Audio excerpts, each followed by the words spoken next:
Welcome to our channel. আজ আমি যেই টপিকটা নিয়ে আলোচনা করব গণিতের, সেটা হলো চতুর্ভুজ।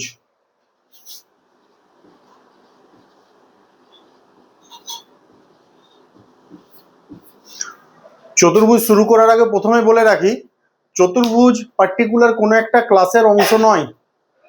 হয়তো তোমাদের সপ্তম বা অষ্টম শ্রেণীতে একটা সিলেবাসের পাঠ্যপুস্তকের মধ্যে দেওয়া রয়েছে, কিন্তু এই জিনিসটা ক্লাস 7 to 10 সর্বসাধারণের জন্য প্রযোজ্য। অতএব এই চতুর্ভুজের বেসিক ধারণা যদি না থাকে, তাহলে তোমাদের যেসব উপপাদ্য রয়েছে সেই সব উপপাদ্যগুলো করতে সমস্যার সম্মুখীন হতে হবে। তাহলে চতুর্ভুজ আমরা কাকে বলবো? চারটে বাহুর সমাহার শুধুমাত্র বললেই আমরা চতুর্ভুজ সেটাকে বলতে পারি না। কারণ দেখো, এই ছবিটার মধ্যে চারটে বাহু আছে, কিন্তু এটাকে আমরা চতুর্ভুজ বলবো না। তাহলে চতুর্ভুজ হওয়ার জন্য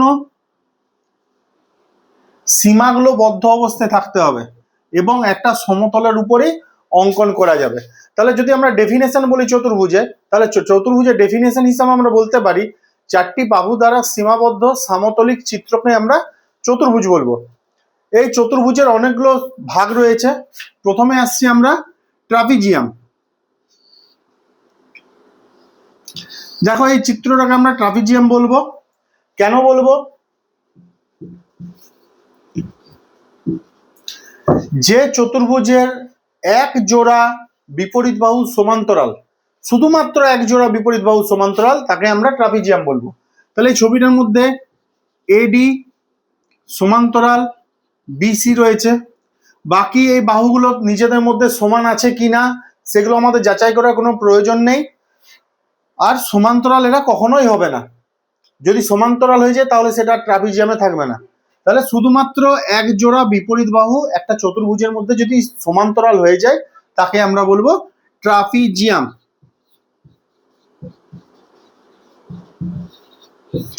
এরপর আসছি আমরা সমদ্বিবাহু ট্রাপিজিয়াম। সমদ্বিবাহু ট্রাপিজিয়াম হওয়ার কন্ডিশনটা কি? ট্রাপিজিয়ামের জন্য এক জোড়া বিপরীত বাহু সমান্তরাল হচ্ছে, তার পাশাপাশি যেই দুটো বাহু অবশিষ্ট বাঁচলো সেই দুটো বাহু নিজেদের মধ্যে সমান যদি হয়ে যায় তখনই আমরা তাকে বলবো সমদ্বিবাহু ট্রাপিজিয়াম। তাহলে আমরা যদি নাম দিই এরকম ভাবে, তাহলে অবশ্যই এডি সমান্তরাল বিসি হবেই, কারণ যেহেতু এটা একটা ট্রাপিজিয়ামের অন্তর্ভুক্ত। আর সমদ্বিবাহু হওয়ার জন্য এবির সাথে বিসি সর্বদা সমান হবে। তাহলে এটাকে বলে দেবো আমরা সমদ্বিবাহু ট্রাপিজিয়াম।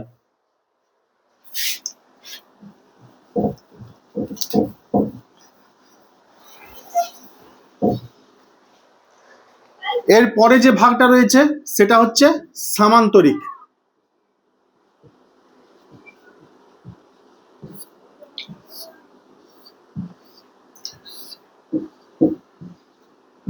অবশ্যই পিকচারগুলো মাথার মধ্যে ড্র করে রাখতে হবে। তাহলে এই পিকচারটাকে আমরা সামান্তরিক বলছি। তাহলে এর কন্ডিশনটা কি আছে? যে চতুর্ভুজের বিপরীত বাহুগুলো পরস্পর সমান্তরাল তাকেও আমরা সামান্তরিক বলবো। যে চতুর্ভুজের এক জোড়া বিপরীত বাহু সমান এবং সমান্তরাল তাকেও আমরা সামান্তরিক বলবো। তাহলে এডি সমান্তরাল বিসি, আর এডি সমান যদি বিসি হয় তাও আমরা সামান্তরিক বলবো। আবার এডি সমান্তরাল বিসি এবং এবি সমান্তরাল ডিসি যদি হয় তাও আমরা একে সামান্তরিক বলবো। তা সামান্তরিক হওয়ার জন্য এক জোড়া বিপরীত বাহু শুধুমাত্র সমান এবং সমান্তরাল হলেই আমরা তাকে সামান্তরিক বলতে পারি। সামান্তরিকের পরে আসে আয়তক্ষেত্র। আয়তক্ষেত্র আমরা কাকে বলবো? বেশি কিছু নয়, সামান্তরিকটা হেলানো অবস্থায় আছে, এরকম ভাবে সেটাকে যদি সোজা করে দিই তাহলে সেটা হয়ে যাবে আয়তক্ষেত্র।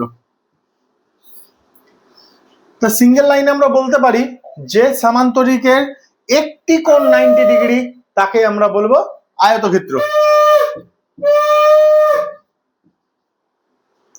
তাহলে দেখো, এই সামান্তরিকটার এখানে কোনটা 90 ডিগ্রি ছিল না, একটা কোণ 90 হবে মানে সব কোণগুলো 90 ডিগ্রি হয়ে যাবে। তাহলে এখানে সেম কন্ডিশন থাকছে, এক্সট্রা কন্ডিশন হচ্ছে কোণগুলো 90 ডিগ্রি করে হবে। তাহলে এখানেও বিপরীত বাহুগুলো পরস্পর সমান এবং সমান্তরাল হবে, এদিকেও বিপরীত বাহুগুলো সমান এবং সমান্তরাল হবে, কোণগুলো 90 ডিগ্রি করে হবে। কিন্তু পাশাপাশি যে বাহুগুলো আছে অর্থাৎ সন্নিহিত বাহু, সে সন্নিহিত বাহুগুলো কিন্তু কখনোই সমান হবে না।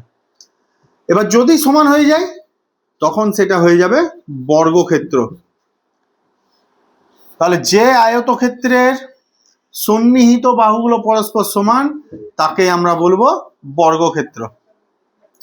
অর্থাৎ এখানে এ বি সমান বিসি সমান সিডি সমান ডিএ হয়ে যাবে এবং প্রতিটি কোণ 90 ডিগ্রি করে হয়ে যাবে। তাহলে হয়ে যাচ্ছে আমাদের বর্গক্ষেত্র।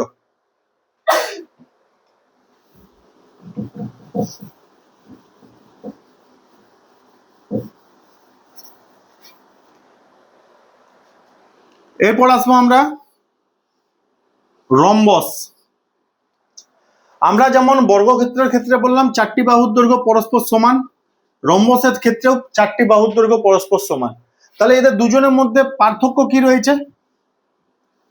এদের দুজনের মধ্যে মূল যে পার্থক্যটা রয়েছে সেটা হলো রম্বসের কর্ণের দৈর্ঘ্য কখনোই সমান হবে না, অর্থাৎ কর্ণের দৈর্ঘ্য অসমান, কিন্তু বর্গক্ষেত্রে কর্ণ দুটির দৈর্ঘ্য পরস্পর সমান হবে। এটাই মূল পার্থক্য। নাহলে এরও 4টে বাহু সমান, এরও 4টে বাহু সমান। ঠিক আছে, এবার সর্বশেষে আছে কাইট। কাইটের চিত্রটা অনেকটা এরকম হয়, যে ঘুড়িগুলো আমরা উড়াই সে কাইট। এখানেও কর্ণের দৈর্ঘ্য কখনোই সমান হবে না। এখানে কন্ডিশনটা হচ্ছে পাশাপাশি দুটো বাহু অর্থাৎ সন্নিহিত দুটো বাহু সমান হয়ে গেল, আর এইদিকেও দুটো সন্নিহিত বাহু পরস্পর সমান হয়ে যাবে, কিন্তু বাকি এই যে সন্নিহিত বাহু এইটাও সমান হবে না, এটাও সমান হবে না।